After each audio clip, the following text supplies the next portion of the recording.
Bagi sahabat PAS yang rindu untuk membuatkan renungan pagi, video atau quotes rohani setiap harinya, dan juga jika ada sesuatu topik yang sedang trending atau viral dan mau didiskusikan dengan pandangan Alkitab, silakan menghubungi ke nomor WhatsApp yang tertera di layar sahabat PAS sekalian.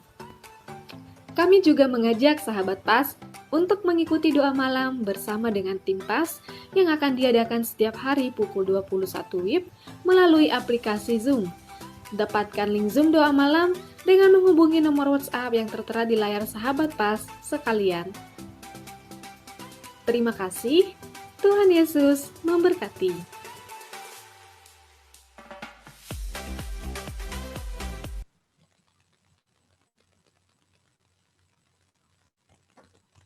Baik, terima kasih untuk Karita yang sudah men-share screen video tentang PAS, dan saya percaya teman-teman yang ada di ruang Zoom pada malam hari ini sudah memahami ya visi misi apa itu pengetahuan Alkitab Sosmed ini.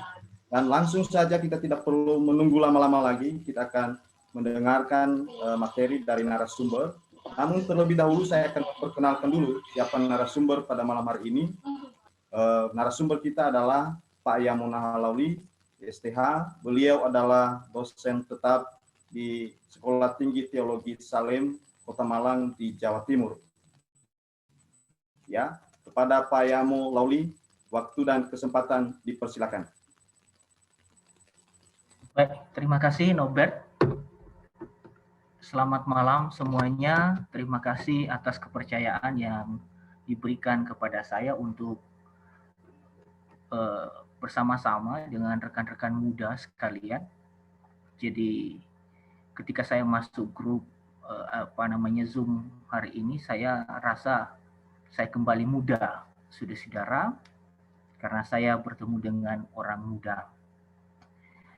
Nah, saudara-saudara, hari ini kita akan bersama-sama membahas satu topik yang saya rasa ini adalah topik yang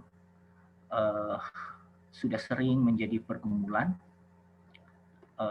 Saya tadi teringat siapa yang jawab itu tadi ungkapan saya rasa itu di TikTok ya. Itu jangan ambil dia dari Tuhannya. Tapi rasanya apakah ada di Alkitab ya ungkapan itu? Sepertinya tidak ada ya. Jadi saya juga sebetulnya apa yang dikatakan di TikTok itu tidak benar ya, saudara, karena itu bukan prinsip dasar iman Kristen ya.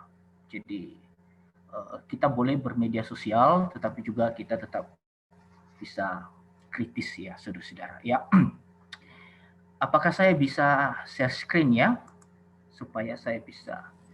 Boleh Pak, boleh Pak. Baik, siap.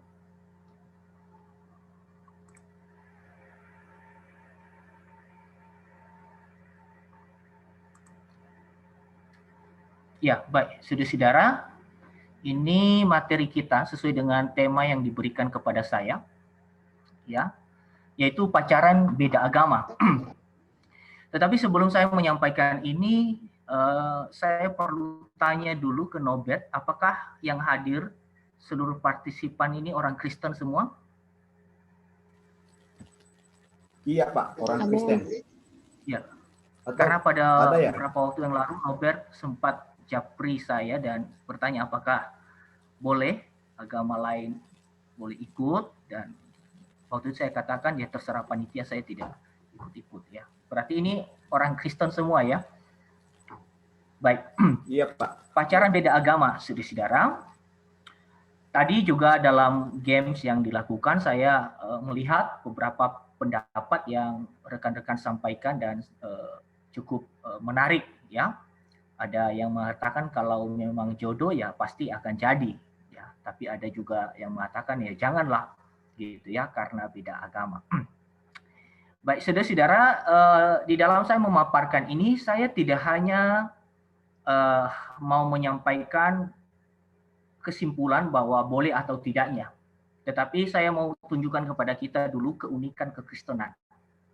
Karena dari situlah kita berpijak mengambil keputusan-keputusan dalam masalah yang pelik ini, dalam masalah yang menjadi pergumulan anak muda hingga saat ini.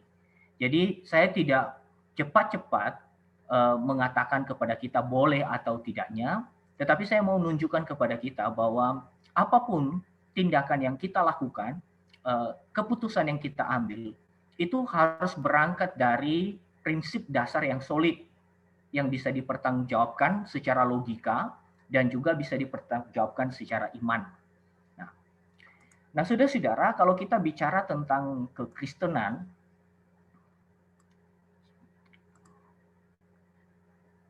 ya, kalau kita bicara tentang kekristenan, saudara-saudara, maka ada hal yang memang tidak boleh kita lupakan, yaitu bahwa kita sebagai orang percaya itu ada di tengah-tengah dunia ini. Ya, sebagai orang Kristen itu ada di dalam dunia ini. Nah, keberadaan kita di dalam dunia ini tentu tidak terisolasi, ya, atau tidak terisolir. Kita tidak seperti keluarga Yakub waktu ke Mesir, lalu mereka tinggal di tanah Goshen, ya, sehingga mereka tidak terlalu banyak berinteraksi dengan orang Mesir.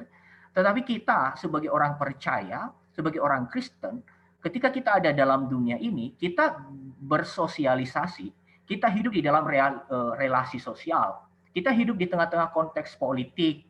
Kita hidup di tengah-tengah juga pergumulan ekonomi, budaya, dan bidang lainnya. Nah, ini keunikan kekristenan. Mengapa saya katakan ini unik, saudara-saudara? Karena kekristenan itu tidak mengejar yang namanya kekuatan politik. Misi Kristen tidak sedang memperjuangkan misalkan apa yang dikenal yang sedang digaungkan misalkan agama tertentu untuk memusatkan pusat pemerintahan transnasional, begitu kan ya. Tetapi kita di dalam kita hidup di tengah-tengah dunia ini, kita bisa hidup di bawah kekuatan politik apapun. Karena apa? Karena nilai-nilai yang kita perjuangkan bukanlah nilai-nilai untuk mencapai kekuatan politik, tetapi nilai-nilai kerajaan Allah, dan itu yang kita hidupi. Jadi saudara-saudara, kita pun juga adalah orang-orang yang tidak anti dengan kehidupan relasi sosial. Kita bisa bergaul di mana saja, kepada siapa saja kita bisa bergaul. Kita juga hidup di dalam keragaman budaya.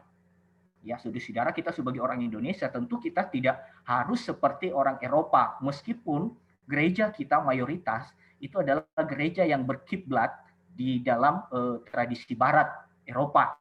Tetapi kita tidak harus menjadi orang Eropa, kan begitu ya. Nah, ini keunikan kekristenan.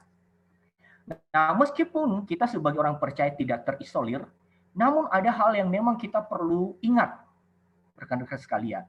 Yang perlu kita ingat adalah bahwa kita memiliki identitas. Identitas kita itu adalah sebagai umat Allah atau sebagai gereja Tuhan. Dan di dalam identitas itu, kita bisa membaca misalkan di dalam Keluaran pasal 19, dan juga kita bisa membaca di dalam surat Petrus, bahwa kita sebagai gereja itu adalah disebut sebagai imamat yang rajani. Jadi, status kita itu juga sekaligus di dalam status itu melekat panggilan kita, tanggung jawab kita, yaitu imamat yang rajani. Kita adalah umat kudus kepunyaan Allah. Nah, jadi itu yang menjadi penekanan bagaimana nanti kita bisa ada di tengah-tengah dunia ini. Kita tidak antisosial, kita tetap luas di dalam konteks politik, tetapi kita membawa misi tertentu. Kita membawa diri sebagai identitas orang yang dibenarkan di dalam Kristus, orang yang sudah mengalami terang dari Kristus. Nah, saudara-saudara, kalau kita gagal di dalam menerapkan akan tugas panggilan kita, maka seringkali yang saya temukan selama ini muncul dua respons ekstrim. Pertama adalah kompromistis. Jadi karena orang Kristen ada di tengah-tengah dunia ini, maka tidak ada bedanya lagi mana orang Kristen, mana orang yang bukan Kristen. Sehingga tidak ada lagi tembok pemisah, begitu ya. Kita sulit membedakan nilai-nilai kehidupan. Kalau orang-orang yang tidak mengenal Tuhan kumpul kebo misalkan gitu ya. Orang Kristen mungkin saja juga bisa melakukan itu. Semua kompromi. Nilai-nilai kerajaan Allah tidak lagi dihidupi. Ya. Dalam bahasa tafsiran itu saya pakai bahasa Van Gemeren, itu ada seorang meeting yang berbeda yang mengatakan bahwa Kita Beda, udah sebagai orang nyangkut. Kristen itu harus Males membawa banget. budaya tandingan. Nah, kalau kita kompromi ya terhadap apa yang dilakukan oleh dunia, berarti kan kita tidak bisa menunjukkan budaya tandingan. Tetapi hal yang lain yang menjadi respons yang ekstrim, ya, yang juga sama dengan parahnya dengan kompromistis itu adalah antisosial. Ya, banyak orang Kristen juga yang merasa bahwa dunia ini tidak layak dihidupi sehingga mereka mengisolasi diri, tidak mau bergaul. Kemudian bahasa-bahasa yang dipakai itu bahasa-bahasa rohani, gitu ya. Kadang kalau nyanyi lagu cinta, oh itu tidak boleh, sesat, neraka, begitu ya. Waduh, bahaya kalau begitu ya. Jadi musik juga, aduh, apa namanya? Kalau bukan musik klasik itu, wah bisa sesat begitu ya. Harus musik klasik, kalau musik pop enggak boleh, apalagi dangdut. Nah, saudara-saudara, ini juga adalah sesuatu yang saya rasa respons ekstrim. Jadi ini terlalu rohani. Yang satu tadi ekstrim yang pertama itu terlalu antinomian, ya, anti pada hukum gitu ya. Tapi yang kebalikannya itu adalah antisosial, terlalu rohani. Nah, saudara-saudara, sebetulnya seluruh kehidupan kita itu kita harus jalani itu setidaknya secara baik, secara sepenuhnya atau secara parsial itu tidak boleh dipisahkan dengan status kita sebagai umat Tuhan. Artinya apa, rekan-rekan sekalian? Sama seperti apa yang dikatakan oleh Paulus kepada jemaat di Korintus. Paulus katakan bahwa kalau engkau makan, ya, kalau engkau melakukan apapun, itu lakukan untuk Tuhan. Nah, kadang-kadang selama ini ada wilayah-wilayah dalam kehidupan kita yang kita tidak izinkan Tuhan berdaulat di sana, bekerja di sana. Sehingga kalau di gereja nilai-nilai Alkitab kita jaga. Tetapi kalau misalkan dalam urusan hubungan, dalam urusan percintaan, kita anggap bahwa kita mampu menentukan mana yang kita nyaman, mana yang membuat kita enak, ya. Nah, itu yang menjadi kecelakaan. Padahal seluruh kehidupan kita itu yang kita jalani itu tidak boleh lepas dari status kita sebagai umat Tuhan, dan itu yang dikehendaki oleh Tuhan dalam kehidupan kita. Nah, sebagai implikasinya, rekan-rekan sekalian, keputusan yang kita ambil itu janganlah hanya sekedar berdasarkan like and dislike, menurut pandangan subjektif kita, menurut apa yang kita anggap enak atau tidak enak. Oh, kalau misalkan jatuh cinta, semuanya terpenuhi romantis, oh itu enak, aku suka. Tapi kalau bicara kebenaran dari Tuhan, wah itu tidak enak, maka kita tolak. Nah, jadi prinsip kita itu bukan berdasarkan pada apa yang kita rasa suka atau tidak suka, tetapi harus pada komitmen kita untuk taat pada kebenaran. Supaya apa? Kita juga bisa komit untuk supaya kehidupan identitas kita itu tidak kabur. Orang mengenal kita sebagai orang yang dibenarkan di dalam Kristus. Ya. Nah, oleh karena orang percaya tidak antisosial, tentu saya rasa rekan-rekan sekalian adalah orang-orang yang tidak antisosial. Maka, bagaimana pandangan iman Kristen tentang isu yang sedang kita bicarakan hari ini, yaitu pacaran beda agama? Nah, kita lihat dulu ya pacaran. Rasanya ini juga karena saya diundang PAS waktu itu, kemudian saya coba lihat ya media sosial PAS. Ternyata juga masalah pacarannya sudah dibahas, sehingga saya akan lebih cepat ya.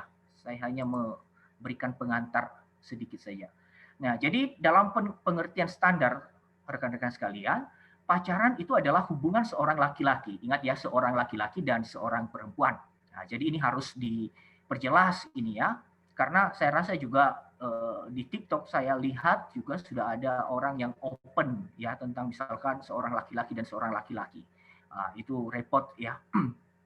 Jadi pacaran itu adalah hubungan seorang laki-laki dan seorang perempuan yang terjalin karena jatuh cinta. Nah, ini ya, jadi penekanannya adalah mengapa kok pacaran? Karena dua-duanya jatuh cinta. Walaupun pada prakteknya mungkin ada yang jatuh cinta, ada salah satu yang lebih dulu jatuh cinta gitu ya. Tetapi akhirnya kan nyambung. Mungkin laki-lakinya yang duluan jatuh cinta lalu mengejar perempuannya atau sebaliknya. Nah, di zaman emansipasi sekarang juga perempuan bisa nembak ya saudara-saudara ya. Nah, jadi itu tidak ada masalah gitu ya.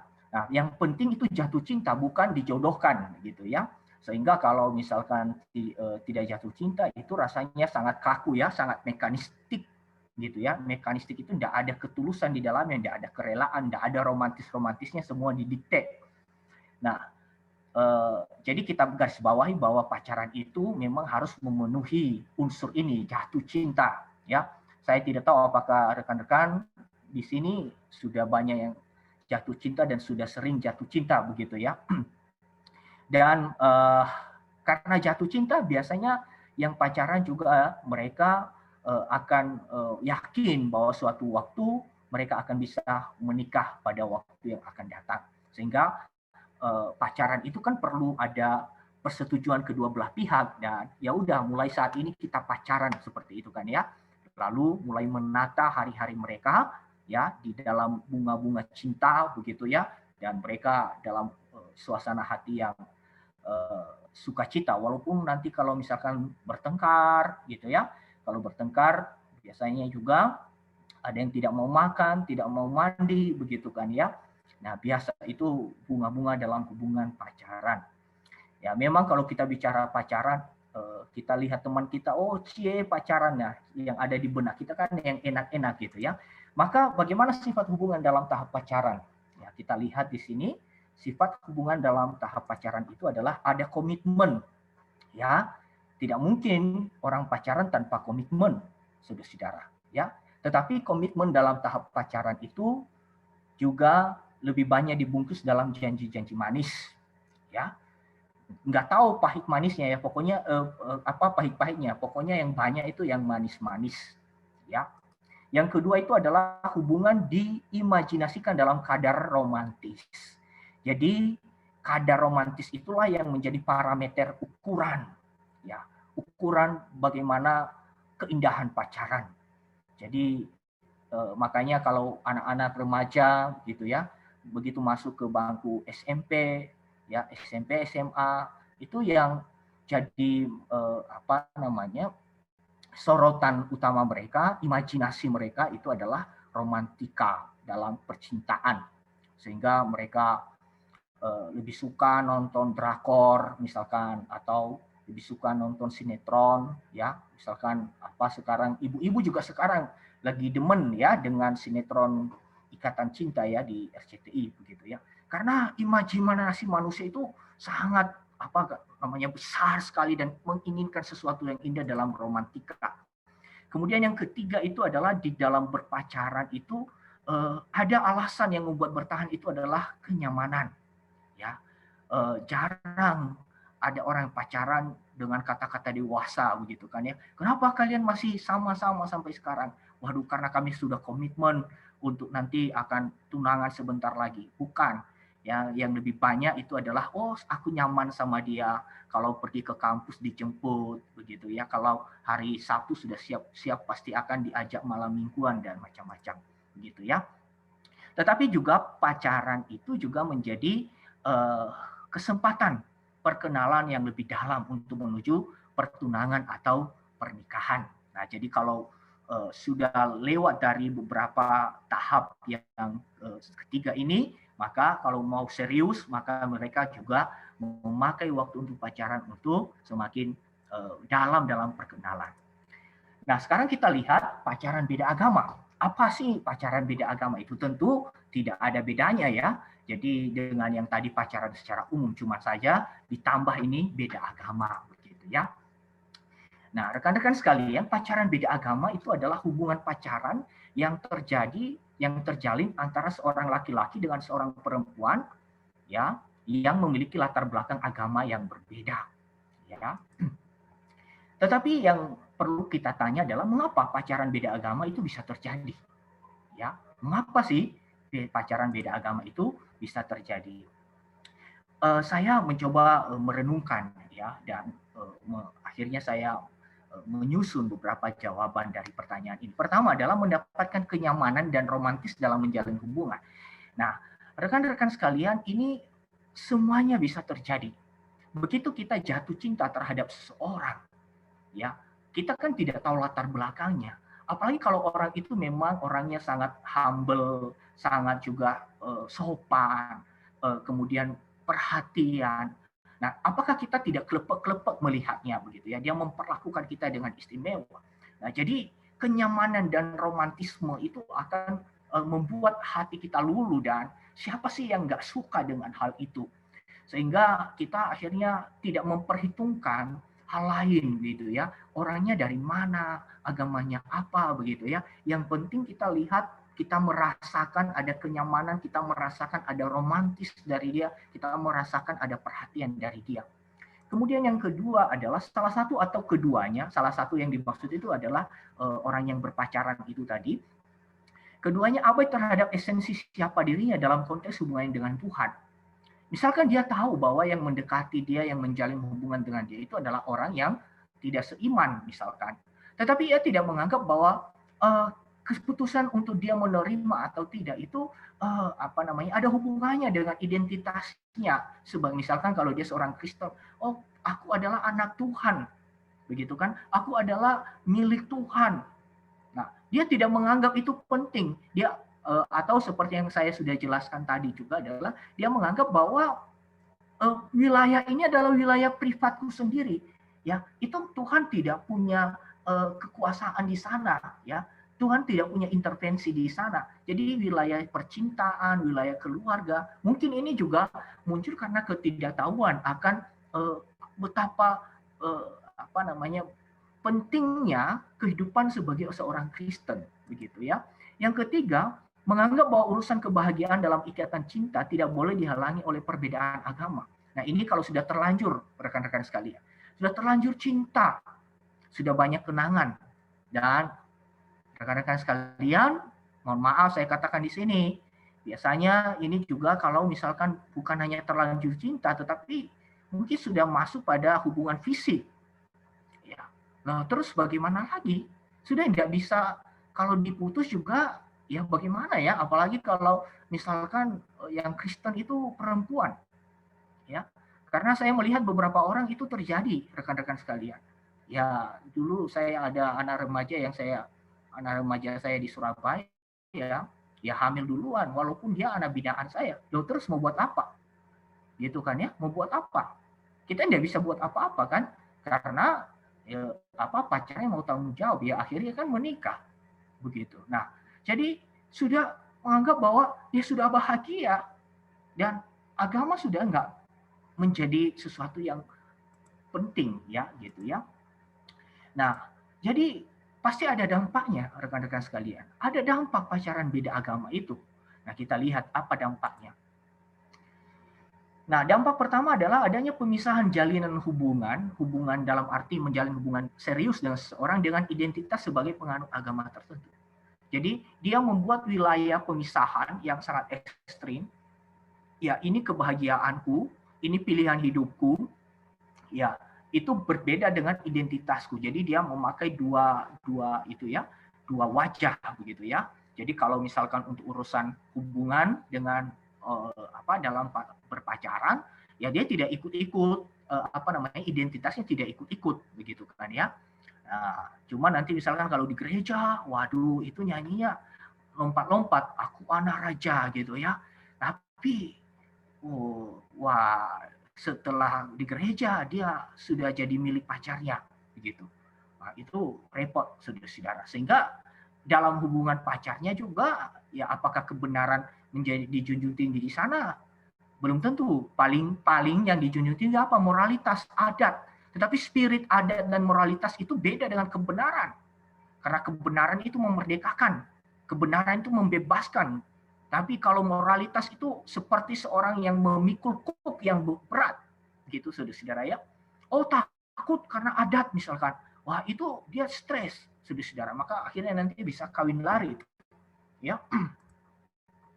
Yang kedua, rekan-rekan sekalian, itu dampak pacaran beda agama itu berpotensi untuk pindah agama dengan alasan yang tidak logis.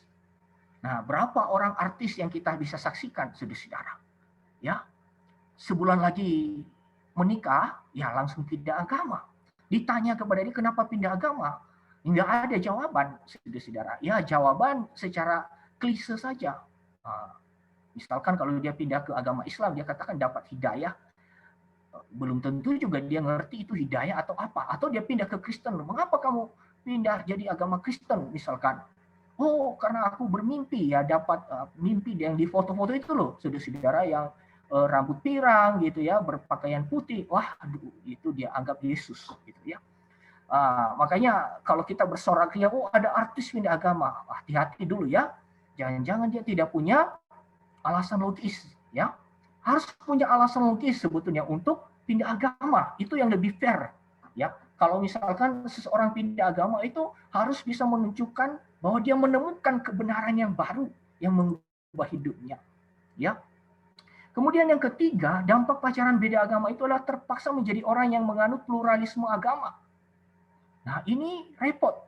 Pluralisme agama itu berarti dia percaya bahwa semua agama itu memiliki kebenaran yang sama, yang sejajar. Ya. Wah, rekan-rekan tahu ya, ada pendeta TikTok kemarin itu kan ya gitu ya. Waduh, di surga itu katanya Kristen ada, macam-macam ada, bahkan ateis ada katanya begitu ya. Waduh, itu sangat viral dan populer. Kemudian yang berikutnya itu adalah terancam kandasnya hubungan. Ya, jadi hubungan yang selama ini dibina, sedemikian rupa diperjuangkan itu bisa-bisa kandas, saudara-saudara. Kenapa? Karena pasti juga akan sulit. Misalkan gereja kan tidak mungkin memberkati dua insan yang berbeda agama, tidak mungkin. Kemudian juga agama lain barangkali seperti itu juga. Begitu kan ya. Nah, kalau kandas hubungan yang sudah lama dijalin ini, wah ini orang-orang katakan menghabis-habiskan waktu dan energi. Menghabis-habiskan juga bukan hanya energi tapi sumber daya lain, mungkin uang begitu kan ya. Kemudian ini yang parah, rekan-rekan sekalian. Kadang orang stres ya, tidak ada jalan keluar sehingga berpotensi terjadinya perzinahan. Mengapa? Karena tidak ada pilihan lain. Gitu ya. Iya, kalau ya udah sama-sama dewasa bilang ya udah berhenti, enggak putus begitu ya. Tapi semua bingung gitu ya. Kemudian keinginan yang terus-menerus juga memuncak dari dalam kehidupan. Ayo, aku ingin bersamamu gitu ya. Itu bisa terjadi perzinahan, saudara-saudara. Bisa terjadi. Jadi kita harus jujur-jujur saja ya mengungkapkan, karena ini persoalan yang sangat penting untuk harus diketahui oleh kita sekalian. Nah, bagaimana kita sebagai orang Kristen merespons ya masalah ini? Nah, saudara-saudara, kalau kita bicara pacaran ya, itu kan kita harus tahu bahwa pacaran itu bukan sekedar berteman biasa, tetapi itu adalah tahap yang memang menuju pada pernikahan. Maka oleh karena itu kita tidak boleh menganggap pacaran itu main-main. Maka kalau kita memahami dengan baik bahwa keluarga itu adalah lembaga yang didirikan oleh Tuhan, maka kita harus membentuk sesuai dengan kehendak Tuhan. Nah, saya mau menjelaskan kepada kita beberapa data dalam Alkitab ya yang menolong kita untuk nanti mengambil kesimpulan ya gitu ya. Nah, dalam Perjanjian Lama memang data yang saya ungkapkan malam hari ini lebih banyak di Perjanjian Lama ya, karena memang concern saya ya dalam studi saya itu Perjanjian Lama. Ya. Dalam Perjanjian Lama ada beberapa teks yang memang melarang umat Tuhan menikah dengan orang-orang menyembah berhala. Ya, dan kita akan lihat beberapa datanya. Misalkan dalam Keluaran 34 ayat 15 sampai 17. Ya. Di situ ada peringatan dari Tuhan supaya umat Tuhan orang Israel tidak mengadakan perjanjian dengan orang-orang Kanaan. Ya, tidak mengadakan perjanjian.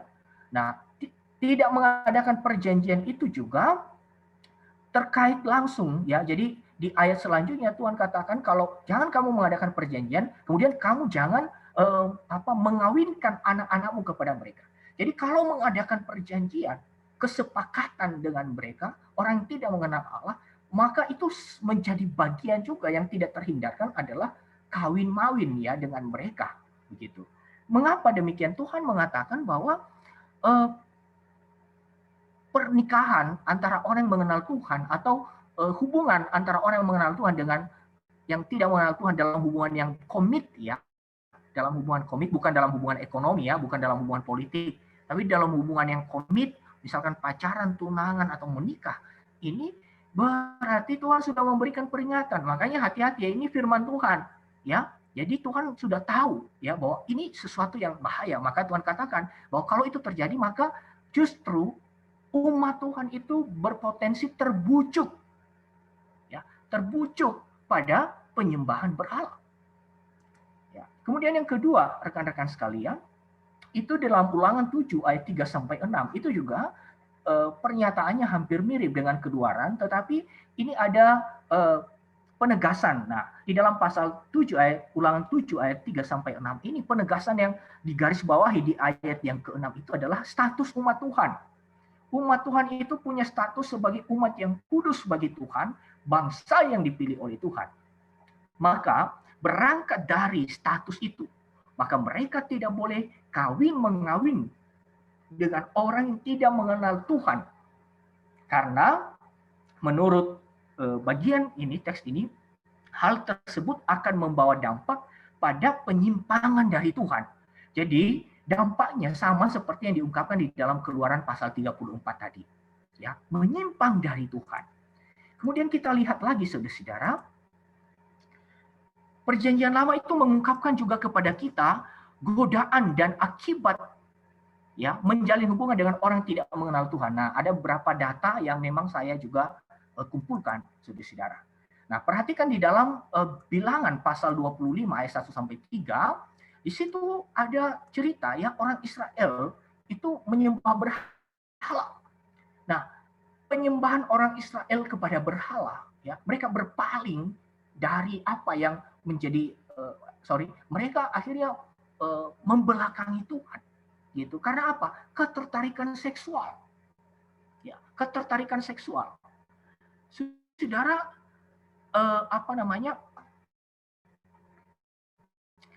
di pasal sebelumnya itu Balak itu ingin supaya Bileam itu mengutuk orang Israel, tapi itu tidak mempan. Tetapi sekarang ada satu cara untuk menarik orang Israel pada penyembahan berhala. Dengan apa? Ketertarikan seksual. Ya. Kemudian hal yang berikutnya dalam Hakim-Hakim pasal 3 ayat 5 sampai 6. Di situ juga dikatakan bahwa pernikahan dengan orang yang tidak mengenal Tuhan itu mengakibatkan orang Israel menyembah Allah lain. Dan kita lihat yang ini yang paling terkenal itu adalah Raja Salomo. Seperti yang dikatakan dalam 1 Raja-Raja 11 ayat 1 sampai 13. Salomo yang awalnya adalah orang yang begitu terkenal, penuh dengan hikmat, tetapi toh di masa tuanya dia menyimpang dari Tuhan. Karena apa? Karena istri-istrinya itu mencondongkan hatinya kepada Allah lain. Nah, saya mengutip satu bagian dalam teks Perjanjian Baru. Nah, ini rasanya teks yang sangat terkenal yang sering dikutip itu adalah 2 Korintus pasal 6 ayat 14 sampai 15. Ya, tentu kita sudah tahu itu ya. Nah, di dalam 2 ayat itu ada ungkapan yang kita lihat ada frasa di sana adalah pasangan yang tidak seimbang, gitu ya. Maka akhirnya para penafsir, bukan para penafsir, orang yang membaca secara sekilas itu langsung memberikan kesimpulan, oh ini bicara tentang pasangan hidup misalkan. Tetapi para penafsir dalam penyelidikan mereka menganggap bahwa kata pasangan di situ tidak semata-mata merujuk pada pasangan hidup, gitu ya. Karena apa? Secara konteks ayat itu sebetulnya bicara tentang pentingnya seorang Kristen menjaga kemurnian hidup. Ya, kemurnian hidup, ibadah, keluarga, dan segala sesuatu yang dilakukan tanpa berkompromi dengan orang yang tidak mengenal Tuhan. Nah, supaya kita bisa lebih mengerti, para penafsir meyakini bahwa teks itu terinspirasi dari Ulangan 22 ayat 10 tentang larangan membajak dengan memakai 2 hewan yang berbeda. Nah, di dalam Ulangan 22 ayat 10 itu dijelaskan, rekan-rekan sekalian, oh kamu jangan membajak ya dengan pakai 2 binatang ya, 2 hewan yang berbeda. Jadi kalau pakai ya lembu saja gitu ya, tidak boleh lembu dan kemudian keledai gitu, tidak boleh. Nah, jadi penekanan ayat itu memberi prinsip ya. Jadi 2 Korintus 6 ayat 14 sampai 15 itu memberikan kita prinsip sebagai orang Kristen itu supaya kita sungguh-sungguh serius dalam membaktikan seluruh hidup kita kepada Tuhan. Jangan kompromi. Jangan kompromi. Atau saya kutip tafsiran John Calvin atas Ulangan 22 ayat 10 ini, saya tidak cantumkan di sini, tetapi saya membaca tafsiran John Calvin, dia mengatakan begini, Orang Kristen itu atau umat Tuhan itu harus mempertahankan kesederhanaan. Kesederhanaan apa adanya dia. Jangan menambah-nambah. Kalau kita menganggap bahwa toh tidak dilarang kok. Nah, rekan-rekan coba renungkan, apakah di dalam Alkitab dilarang pacaran beda agama? Ada secara literal? Tidak ada. Oh, toh nggak dilarang. Ayo kita lakukan. Saudara-saudara, kita tidak lebih hebat daripada Salomo, saudara-saudara. Kita tidak lebih hebat daripada orang Israel yang berjalan di padang gurun dan menyaksikan kebaikan, kemurahan, dan tangan kuat Tuhan dengan mukjizatnya dalam memimpin mereka. Kita jangan nekat, saudara-saudara. Kalau Tuhan sudah memberikan peringatan-peringatan itu, maka kita menjaga itu. Ya. Nah, sekarang kita sampai pada kesimpulan. Ya. Apa kesimpulannya dari materi ini? Nah, pemuda remaja Kristen bisa memberi respons tentang isu pacaran beda agama hanya kalau dia memahami identitas dirinya di dalam Kristus. Respons yang saya maksud di sini adalah respons yang benar. Jadi kalau kita memahami siapa kita di dalam Kristus, maka ini juga kita bisa memberi respons yang benar terhadap isu ini. Tapi kalau kita tidak memahami diri kita sebagai orang yang dibenarkan di dalam Kristus, kita menganggap bahwa semua orang yang bertemu dengan saya, ya udah, asal cocok, nyaman, nyambung, jalan. Nah, itu nanti akan repot. Kemudian yang berikutnya adalah pemuda remaja Kristen perlu bertumbuh dalam persekutuan Kristen. Nah, saudara-saudara, ada ungkapan-ungkapan klise yang sering saya dengar dan saya prihatin dengarnya. Apa itu? Oh, semua orang Kristen yang bertemu dengan saya nggak cocok, nggak nyaman. Ya, hanya karena kalau bertemu dengan dia, ketika bertemu dengan dia, walaupun dia berbeda, itu waduh, hatiku begitu nyaman dengan dia. Saya katakan kalau itu alasannya, kamu pasti malas ikut persekutuan. Itu alasan saja, tidak adanya yang nyaman. Nah, itu pernyataan yang mengeneralisir, saudara-saudara. Itu alasan yang dibuat-buat. Dan yang ketiga itu adalah pemuda remaja Kristen diharapkan untuk berpacaran dengan prinsip firman Tuhan. Sehingga tidak mendistorsi cinta. Saudara-saudara, mungkin suatu saat nanti juga grup ini bisa misalkan membahas cinta dalam kitab Kidung Agung misalkan. Itu di sana kita melihat keagungan cinta, ya. Nah, jadi kita jangan mendistorsi cinta, mereduksi arti cinta.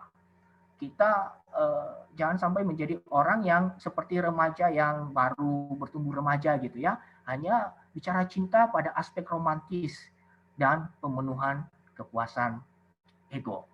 Nah, jadi saya tidak tahu apakah waktu 20 menit ini sudah terlewati begitu ya. Dan saya memang berusaha untuk secepat-cepatnya karena waktu yang diberikan kepada saya cuma 20 menit. Ya, demikian presentasi saya, kiranya rekan-rekan sekalian bisa memahami dan nanti kita bisa berinteraksi. Demikian, Tuhan berkati. Baik, terima kasih Pak Yamo untuk materi yang disampaikan pada malam hari ini.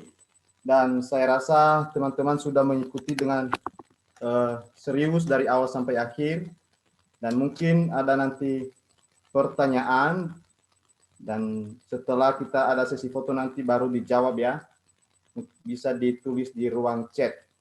Namun dari materi yang disampaikan oleh Pak Yamo, dari saya sendiri ya, kita sebagai anak Kristen, pemuda Kristen, anak Tuhan, ya kita boleh berpacaran, tetapi kita harus melihat prinsip dari firman Tuhan. Kenapa? Karena kita ini adalah umat pilihan Tuhan, dan tentunya harus juga berdasarkan pada kehendak Tuhan tentang prinsip kita berhubungan dengan lawan jenis kita. Kira-kira begitu dari saya, mungkin dari Kak Seli.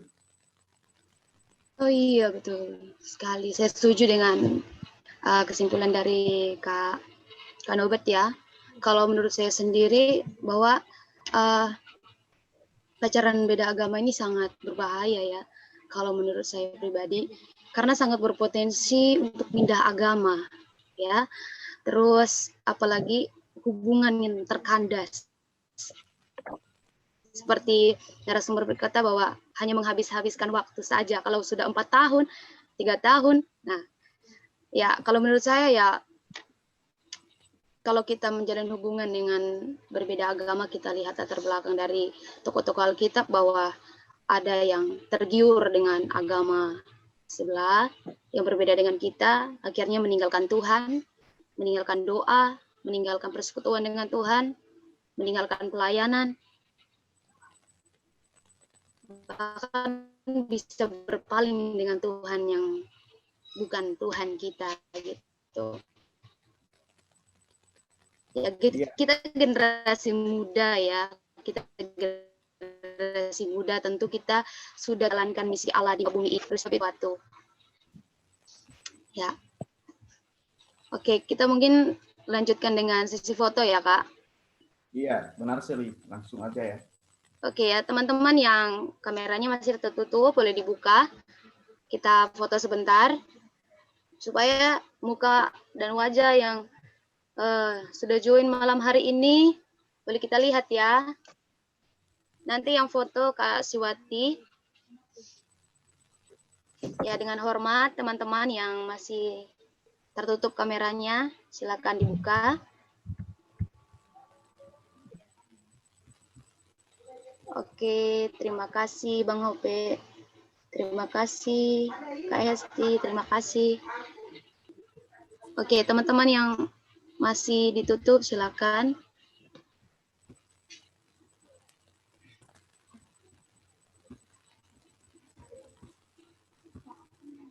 Iya teman-teman, kita beri emoticon love ya untuk foto kita. Bagaimana Wati? Sudah siap? Siap, siap Bang. Soalnya saya hitung loh. Oke. Ya, oke ya. Ini baru slide pertama ya Bang Norbert. Sorry, Ya, saya ini baru slide ya. pertama. Nanti Saya akan hitung. 2 kali di tag. Berapa slide ini? Berapa slide ini? 2 Bang. 2 slide ya. Baik, untuk hitungan kedua baru diberi emoticon love ya. Jadi saya hitung. Siap-siap ya Wati. 1, 2, 3. Cek. Ya. Slide yang Sebentar, kedua. sebentar Bang.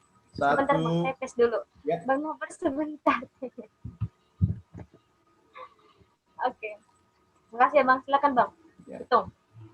1, 2, 3. Oke, siap. Terima Yana, kasih Bang. oke. Aman. Terima kasih. Baik teman-teman, sepertinya mungkin ada juga beberapa pertanyaan ya yang sudah masuk di ruang Zoom, di ruang chat, sorry. Ya. Mungkin masih ada lagi ya teman-teman yang masih belum memahami tentang materi pada malam hari ini, boleh disampaikan di ruang chat dan mungkin juga bisa nanti bersuara ya. Mungkin tidak bisa menulis, mungkin sulit untuk bertanya melalui lisan, melalui tulisan, bisa melalui lisan. Ya, saya langsung aja ya pertanyaan pertama. Ya, Pak Yamo, dari Hestigea. Nah, pertanyaannya begini, bagaimana kita sebagai anak Tuhan menyikapi pacaran beda agama yang sudah terjadi dalam kehidupan anak muda Kristen masa kini? Kira-kira begitu Pak, dari Hestigea. Ya, Hestigea itu yang mana Langsung ya? aja Pak. Sudah tutup kamera ya? Oh iya. Baik, kalau bicara tentang sudah apa itu sudah terjadi ya. Ya, sekarang kita harus mendukung ya, mendukung dalam arti mendukung rekan kita yang memang sedang menjalin hubungan baik laki-laki, dan saya rasa yang paling rawan itu perempuan, saudara-saudara. Ya, dalam pengamatan saya beberapa waktu ini saya sangat prihatin karena pasti kaum lemah itu adalah perempuan akan mengalami apa itu, dia pasti akan terseret lah gitu ya. Kalau kalau teman kita perempuan tolong dibantu, ya dibantu dalam arti ya semoga belum terjadi apa-apa, ya karena pacaran zaman sekarang itu sudah aneh-aneh, saudara ya, sudah banyak lah yang kacau begitu ya. Jadi kalau misalkan kita sendiri ya yang ada di grup ini, ya kita perlu mengambil keputusan secara tegas, ya, secara tegas bahwa keputusan itu harus berdasarkan firman Tuhan, ya. Jangan sampai nanti di kemudian hari kita menyesal. Tapi ada catatan yang perlu saya ingatkan juga, bahwa tidak semua juga terseret, artinya tidak agama, tidak semua. Ada yang saya kenal dulu berpacaran, ya memang laki-lakinya orang Kristen gitu ya, pacarnya orang agama lain begitu kan ya. Nah jadi apa namanya ya akhirnya memang pacarnya itu yang perempuan itu bisa jadi Kristen. Tetapi berapa persen itu? Ya saya melihat juga mereka sekarang sangat sangat concern pelayanan ya. Nah jadi itu saya rasa kita perlu dukung ya, dukung artinya dukung teman kita itu, bukan mendorong wah ya udah teruskan bukan, tapi ya memberikan nasihat-nasihat ya, itu sebuah dukungan yang penting ya. Kalau sudah terlanjur itu, semoga belum terjadi apa-apa. Jadi saya khawatir itu ya, sulit untuk meninggalkan kalau sudah terjadi misalkan hubungan seks ya. Nah itu akan sulit ya, maka oleh karena itu kita perlu memberikan dukungan ya. Demikian ya.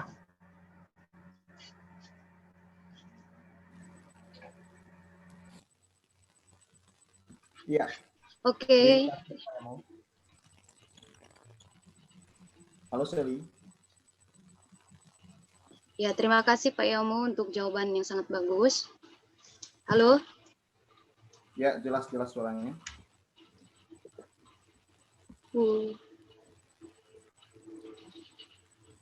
Shalom. Ya. Ya. Ya Pak, terima kasih Pak Yomo untuk jawaban yang sangat bisa menjawab semua pertanyaan dari Kak Hesti ya. Ya, tentu Kak Hesti udah paham ya apa yang sudah disampaikan oleh narasumber kita malam hari ini. Dan ada pertanyaan lagi nih Pak. Shalom Pak Yamololi, sudah sangat jelas untuk pemaparan dalam beberapa pendekatan yang Bapak pakai. Namun, saya berpikir Pak, bagaimana pandangan Bapak dengan pengaruhnya pendidikan dari keluarga yang ditanam sejak kecil, sehingga minimal ada filter secara dini. Demikian juga bagaimana pandangan Bapak dalam pendekatan pengajaran yang dikerjakan oleh gereja secara komunal dalam isu ini. Thanks. Silakan Pak. Itu rasanya ada kelanjutannya ya, itu di chat itu ya. Oh iya. Oke.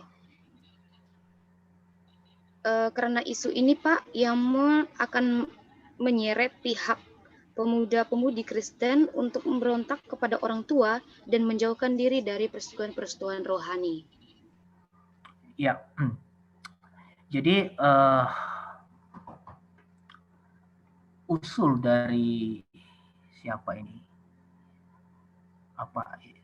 Saudara Setiawan Gea ini sesuatu yang saya rasa mengisi dari apa yang memang menjadi pergumulan gitu ya, pergumulan isu ini ya. Jadi banyak pendekatan yang kita bisa lakukan ya, banyak pendekatan. Jadi apakah memang kita bisa memulai dari keluarga? Ya betul, ya memulai dari keluarga itu betul.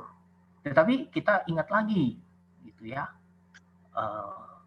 apakah semua keluarga bisa memberikan pendidikan ya, pendidikan kepada remaja gitu ya? Apakah semua keluarga bisa? Tentu juga kita tidak bisa jamin begitu kan ya.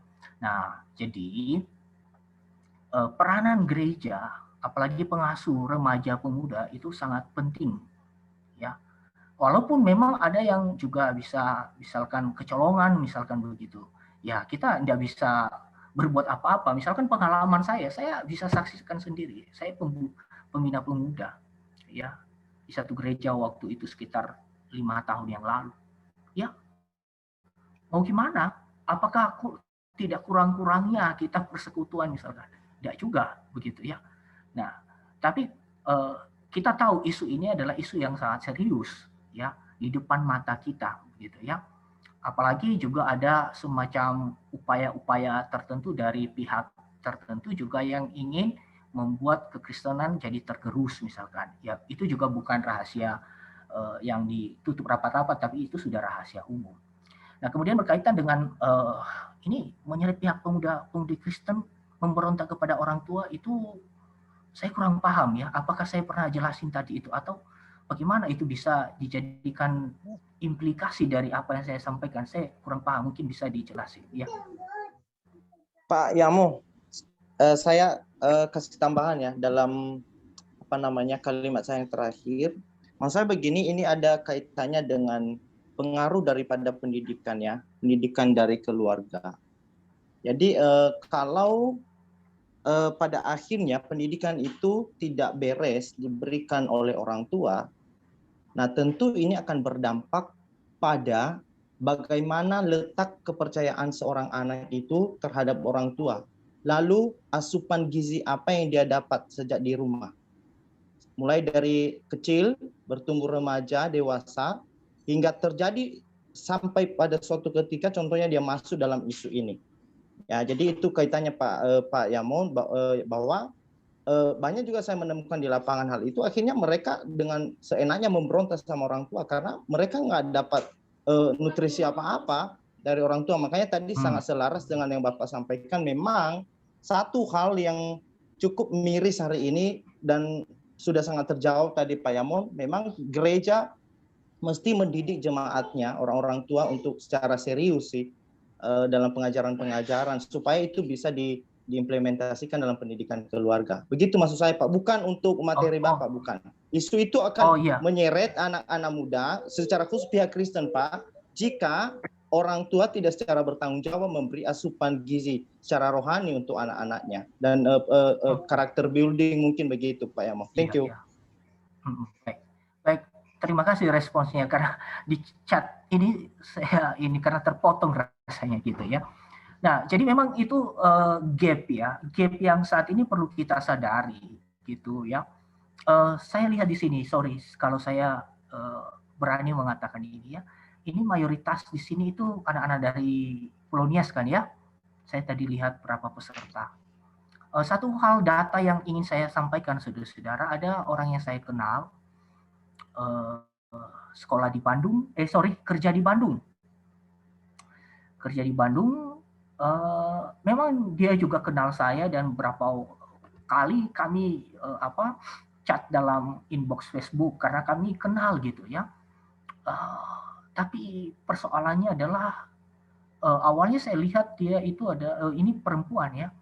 Awalnya saya lihat wah baik-baik saja kerja dan saya sempat bertanya, oh kamu mau kuliah? Dan dia berkatakan, oh ya mau kuliah. Tapi yang betapa mengagetkan saudara-saudara ya, saya menikah tahun 2017. Iya, jadi di sekitar tahun 2017 itu saya lihat ada perubahan ya, dia sudah pakai baju agama tertentu begitu kan ya. Ternyata saya lihat bahwa ya sudah, saya menduga ya, terus terang, saya berulang-ulang mengatakan, itu pasti pernah terjadi hubungan seks. Sehingga ia tidak bisa menghindar. Dan memang akhirnya menimbulkan menimbulkan masalah ya di keluarganya. Gitu. Nah, akhirnya gini, dari apa yang menjadi respons tadi itu, saya rasa memang gereja tidak punya pilihan lain. Itu para pengasuh remaja, mungkin ada di sini anak-anak teologi dan rekan-rekan hamba Tuhan, itu pekerjaannya berat ya, pekerjaannya berat. Kita tidak hanya membuat acara-acara fun ya di dalam persekutuan kita ya, kita harus bisa membina sedetail mungkin ya kehidupan anak-anak. Karena orang-orang yang datang ke gereja itu tentu kita tidak bisa pastikan bahwa mereka dibesarkan di dalam iman Kristen, di dalam keluarga, gitu kan ya. Apalagi kalau kita misalkan pelayanan di Pulau Jawa, nah itu sesuatu yang unik ya, kita pelayan di Pulau Jawa itu kan dalam keluarga aja bisa macam-macam agamanya begitu kan ya. Nah artinya bagaimana kita bisa mengharapkan itu, maka peran gereja itu sangat besar ya, sangat besar ya, sehingga anak-anak ini tidak menjadi jadi tersesat begitu ya. Dan tentu kita sendiri harus mawas diri begitu. Demikian. Ya, terima kasih Pak Yamo. Ya, terima kasih untuk jawabannya. Dan ada lagi pertanyaan ini dari saudara kita Lince Hasrat Guru.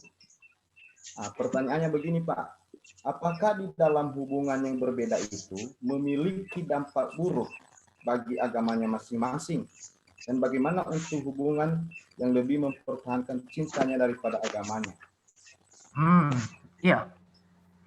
Jadi gini, dari apa yang saya jelaskan tadi bahwa kita itu seharusnya bisa ya memulai dari apa dulu, dari apa yang dikerjakan oleh Kristus dari dalam untuk hidup kita. Itu penting.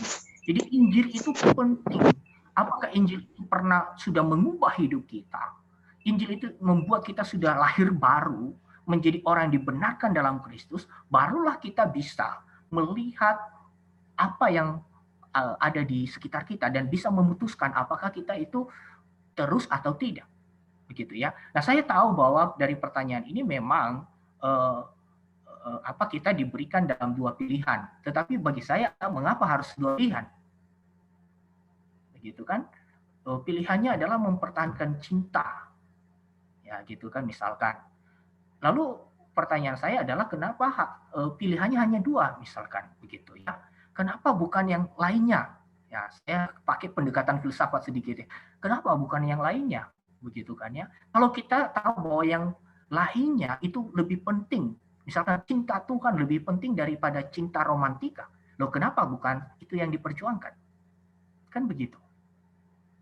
Nah, jadi memang ini saya sangat memahami pergumulan itu, ya, memahami pergumulan bahwa kalau bisa dua-duanya jalan, tapi ini tidak bisa jalan dua-duanya. Cinta pada agama kemudian cinta ini juga hubungan, tidak bisa, kita malah jadi orang yang nggak tenang dalam hidupnya. Kalau kita mau mempertahankan dua-duanya, ya palingan kalau misalkan punya uang ya udah menikah di luar negeri, karena memang secara hukum positif dalam undang-undang perkawinan di negara kita itu tidak boleh gitu ya, menikah beda agama tidak boleh gitu ya.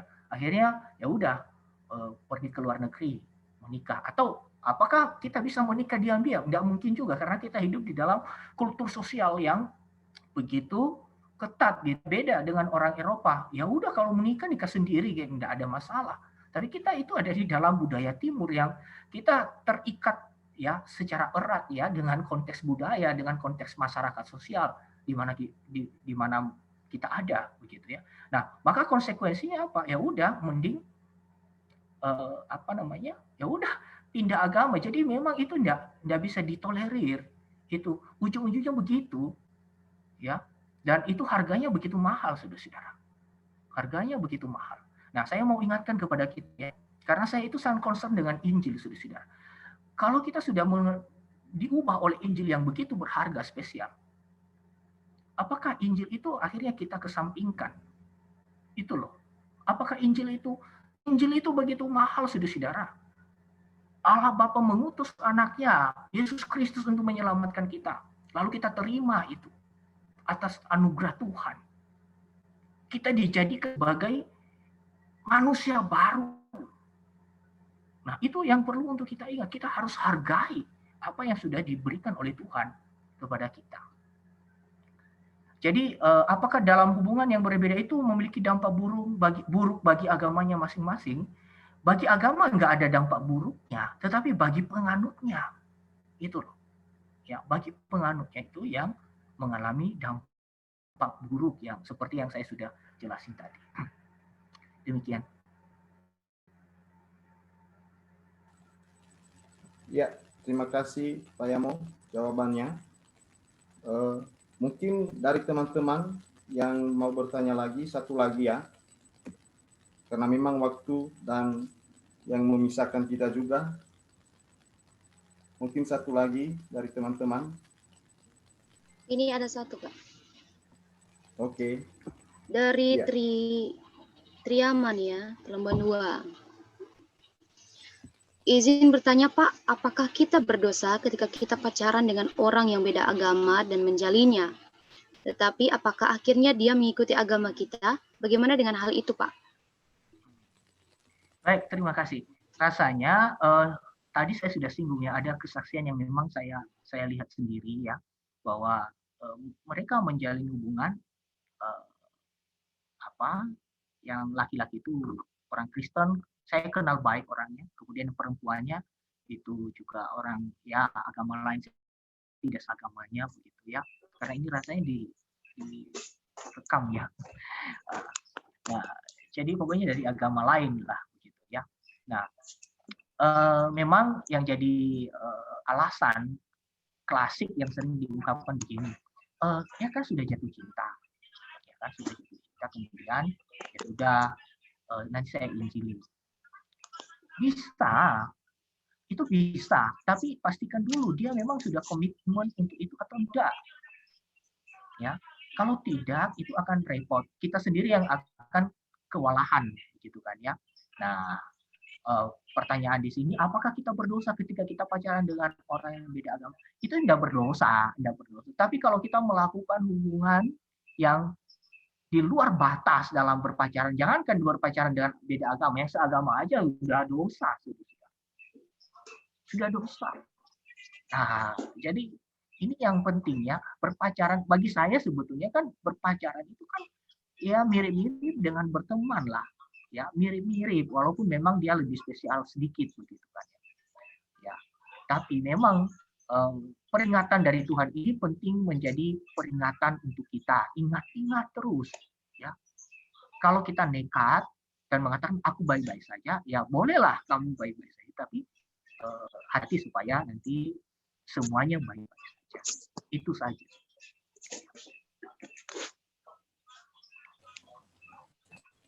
Ya, terima kasih Pak Yamo jawabannya ya kepada teman-teman semua yang mungkin karena memang waktu yang memisahkan kita, dan mohon maaf jika ada pertanyaan yang tidak bisa terjawab, dan saya kira sudah pas ya, nggak ada pertanyaan lagi, dan akhirnya juga Pak Setiawan mengatakan thank you Pak Yamo, kiranya melalui materi malam ini kita ditarik kembali pada kebenaran sejati dan menuntun kita untuk hanya hidup di dalam kebenaran Allah saja. Ya, terima kasih ya Pak Setiawan Gia.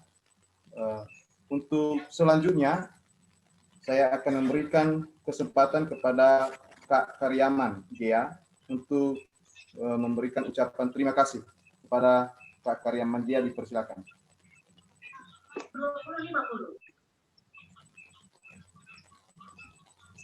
Halo, selamat malam. Kedengaran nggak suara saya? Ya, kedengaran, Pak. Mohon maaf, saya pakai masker. Kedengaran ya? Mohon maaf, saya pakai masker karena sedang di luar masih. Terima kasih untuk Pak Yamo Lauli yang sudah memberkati kita malam hari ini, luar biasa sekali ya, dengan pemahaman yang membuka wawasan kita bahwa pacaran beda agama harus kita berhati-hati karena kita harus mengerti identitas kita seperti apa. Identitas kita adalah anak-anak Allah. Jangan sampai anak-anak Allah itu, anak kesayangan Tuhan, kita taruh di tempat yang tidak tepat. Kita itu ibarat seperti anak emasnya Tuhan, maka jangan sampai kita taruh di tempat yang tidak tepat, jangan kita taruh di tong sampah. Jadi emas itu tidak boleh ditaruh di tempat yang tidak tepat. Jadi kalau kita sebagai emas, ya emas itu ditaruh di tempat yang spesial. Jangan ditaruh di tempat yang bukan tempatnya, seperti di tong sampah atau di tempat lain begitu. Jadi kita berharga, oleh karenanya berhati-hatilah untuk menempatkan diri, terlebih di dalam memilih pasangan, memilih pacar. Jangan sampai rencana kita sih mau menginjili, tapi kita malah yang diinjilinya. Jadi terima kasih untuk Pak Yamo. Saya rasa sudah sangat jelas sekali pembahasan malam hari ini.